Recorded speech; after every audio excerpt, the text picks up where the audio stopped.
बच्चों, COEP हो या PICT, VJTI हो या SPIT या हो वालचंद कॉलेज, MHT CET में टॉप करना है तो आपको फॉलो करनी होगी 3 स्टेप्स।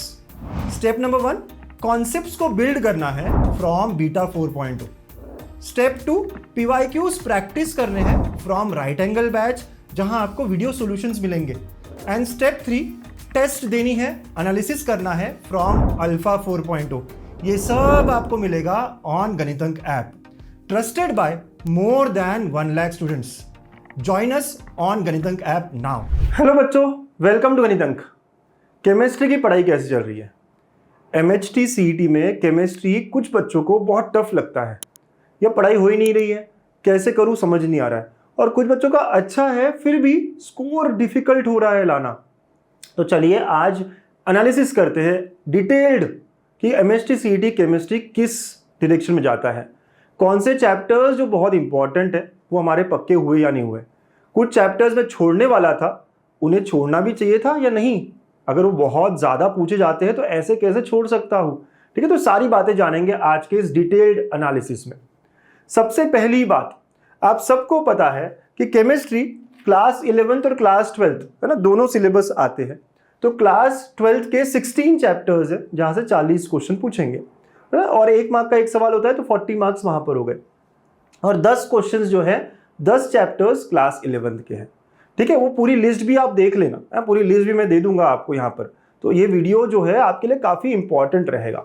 ठीक है, और मैंने जब एनालाइज किया पिछले 4 साल के पेपर्स 21, 22, 23, 24, इसमें मैंने PCM भी लिया, PCB भी लिया, तो क्वेश्चंस बहुत सारे कंसिडर किए हैं, शिफ्ट्स बहुत सारी कंसिडर की है, राइट। तो अगर मैं देख रहा था तो मुझे समझ में आता है सबसे ज्यादा क्वेश्चंस जो आते हैं वो है केमिकल काइनेटिक्स पे, राइट। आप देखो पिछले 4 साल में 239 क्वेश्चंस मैंने देखे केमिकल काइनेटिक्स पे, सबसे ज्यादा। मतलब अगर प्रैक्टिस करना हो, इतने ही PYQs करना हो, बहुत अच्छे से प्रैक्टिस हो जाएगी।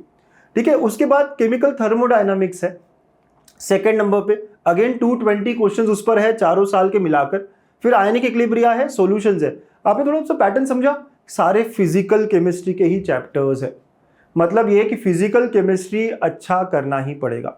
पहले 4 चैप्टर्स फिजिकल केमिस्ट्री के ही है, तो काफी इंटरेस्टिंग बात है ना ये, क्योंकि कुछ बच्चे कहते थे हमारा ऑर्गेनिक नहीं हुआ है, ऑर्गेनिक डिफिकल्ट जा रहा है।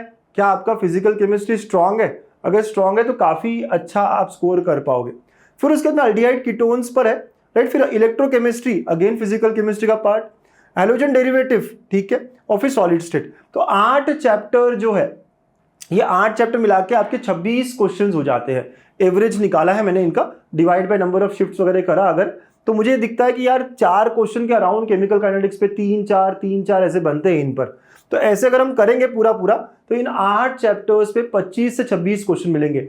आधा पेपर इन 8 चैप्टर्स पर होगा, आधा पेपर इन 8 चैप्टर्स पर होगा, ये बात समझो। और इसमें से 6 चैप्टर्स फिजिकल केमिस्ट्री के हैं।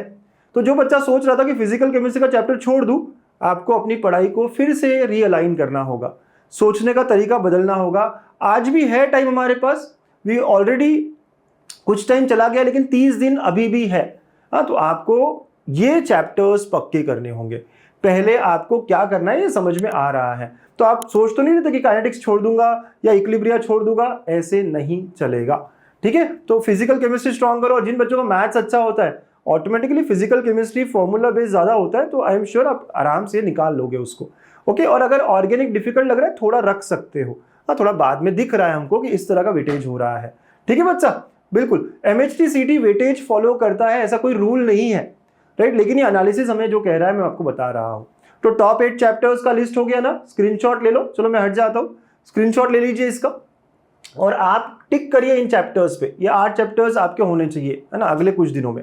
फिर उसके बाद अगर आप देखो तो लिस्ट पूरी फॉलो होती है, तो 16 चैप्टर्स पूरे हैं, तो ये अगले 8 है, जिसको आप देखो आराम से, है ना, और एक एक करके क्लियर करते चलो। लेकिन मैक्सिमम क्वेश्चंस कहाँ से आ रहे हैं, हम now we are very clear. Class 11 chapter के भी पूरा लिस्ट देख लो, एक नया चैप्टर भी ऐड हुआ है। तो जो CBSE वाले बच्चे हैं, पता नहीं आपको चैप्टर के नाम देख लो, है ना, कितने क्वेश्चंस आए, क्या आए हैं। क्लास 11 वैसे फिक्स्ड है, एक सवाल आता है एक बार, है ना, एक क्वेश्चन आता है एक पेपर में। ठीक है, तो 10 चैप्टर्स 10 टॉपिक, ये तो ऐसा पैटर्न फिक्स्ड है ऑलमोस्ट। ठीक है बेटा, क्लियर, ऑल डन। अच्छा, अगर हम देखें कि सर आपने कहा कि 8 चैप्टर्स मिला के 25-26 हो जाते हैं, अगर मैं 8 चैप्टर अच्छा भी करता हूँ तो थोड़ा सा लॉजिकली और देखते हैं, अगर मैं 8 चैप्टर अच्छा भी करता हूँ तो मेरे 25 ही होंगे ना भाई साहब। बचे हुए 25 अगर आपने कुछ कर लिए तो बहुत बढ़िया, कुछ नहीं भी किए इतना तो बुरा लक नहीं है आपका कि सारे ही गलत हो जाएंगे। तुक्के लगाए, निगेटिव नहीं है। प्रोबेबिलिटी की बात करूँ तो 1/4 प्रोबेबिलिटी आपकी करेक्ट होने की, तो बचे हुए 25 में से 6-7 तो करेक्ट होंगे, तो आप आराम से 30 तक जा सकते हो। अगर 30 के आसपास चले गए तो 96-97 परसेंटाइल हो जाता है। अगर आपका ये वीक सब्जेक्ट है उसमें 96-97 आ रहा है मतलब बहुत अच्छा है, अब बहुत बहुत बढ़िया है। तो इंडिविजुअली इस सब्जेक्ट में आप आराम से 97 परसेंटाइल क्रॉस कर सकते हो by just 8 chapters. This is very very important fact that you have to consider. समझ आ रही है ना बेटा बात अच्छे से? तो अब फ्लो ऑफ चैप्टर्स क्या होना चाहिए? सिर्फ 30 दिन बचे हैं, मैं थोड़ा अपना डायरेक्शन रियलाइन करूँ, कौन से चैप्टर्स मुझको करने चाहिए, तो मेरे हिसाब से तो फिजिकल केमिस्ट्री को ऊपर से शुरू कर दो। पार्ट 1 है आपका केमिस्ट्री का, सॉलिड स्टेट से चालू होता है, सॉल्यूशंस, इक्विलिब्रिया, है ना, फिर केमिकल थर्मोडायनामिक्स, इलेक्ट्रोकेमिस्ट्री।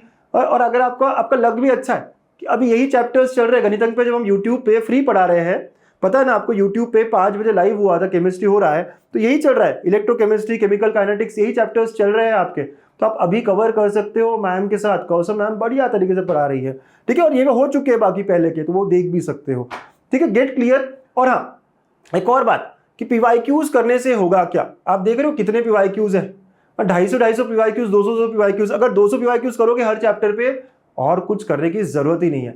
तो आपको समझो बात कि भाई पीवाईक्यूज बहुत हेल्प करेंगे अगले 30 दिन में, और कुछ भी नहीं करना है। हाँ, ये हो सकता है सर बुक देखता हूँ, पीवाईक्यूज से सॉल्व समझ नहीं आता कैसे हुआ है, क्या हुआ है, तो उसके लिए आपको वीडियो सॉल्यूशंस लगेंगे, और ये सब सोचकर ही तो हमने आपके लिए राइट एंगल बैच और एक कॉम्बो बनाया है। पता है ना आपको बात, ये हर बच्चा जानता है कि राइट एंगल बैच जो है या ये कॉम्बो जो है परफेक्ट है अगर आपको ये सारी बातें अच्छे से करनी हो।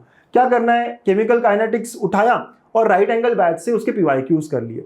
हाँ, हमने सेशंस तो फ्री में लिए ही है, राइट एंगल बैच में गए 24 के पीवाईक्यूज कर लिए, 23 के, इतने सारे पीवाईक्यूज मिलेंगे। जो नंबर है वो राइट एंगल बैच का ही नंबर है, उसके अंदर इतने क्वेश्चंस है, 239, 220, इतने क्वेश्चंस। वीडियो सॉल्यूशन के फॉर्म में देखना है, समझना है, सीखना है, कुछ बातों को रट्टा मारना है, आगे निकलना है, मार्क्स सीईटी में लाना है, सीईटी को फोड़ना है। चलो, keep practicing and keep solving. ये गणितज्ञ ऐप पर या वेबसाइट पर मिल जाएगा आपको ये कॉम्बो, ये आपको बहुत हेल्प करेगा। Bye bye, take care.